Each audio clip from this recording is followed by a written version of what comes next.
മലയാള cinema ഇന്ന് Indian സിനിമയ്ക്ക് തന്നെ അഭിമാനമായി നിൽക്കുകയാണ്.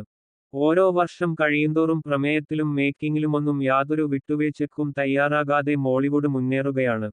നിലവിൽ മലയാളത്തിലെ ആദ്യ 300 കോടി സിനിമയും പിറന്നു കഴിഞ്ഞു.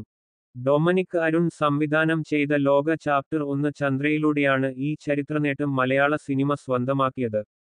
മുൻവർഷങ്ങളെപ്പോലെ തന്നെ ഈ വർഷം ഇതുവരെയും മികച്ച സിനിമകളുടെ ഒഴുക്ക് തന്നെയായിരുന്നു മോളിവുഡിൽ നടന്നത്.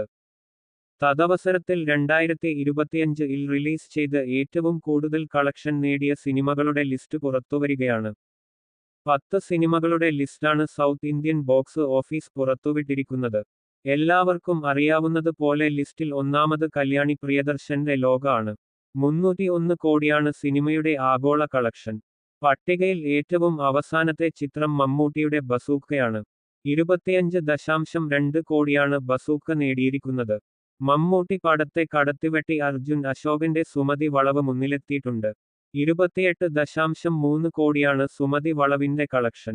2025-ൽ ഏറ്റവും കൂടുതൽ കളക്ഷൻ നേടിയ സിനിമകൾ: ലോക ചാപ്റ്റർ 1 ചന്ദ്ര 301 കോടി, എമ്പുരാൻ 266.3 കോടി, തുടരും 233.5 കോടി, ഹൃദയപൂർവ്വം 75.6 കോടി, ആലപ്പുഴ ജിങ്കാന 69 കോടി, രേഖാചിത്രം 57.3 കോടി, ഓഫീസർ ഓൺ ഡ്യൂട്ടി 54.25 കോടി, നരിവേട്ട 28.5 കോടി, സുമതി വളവ് 28.3 കോടി, ബസൂക്ക 25.2 കോടി.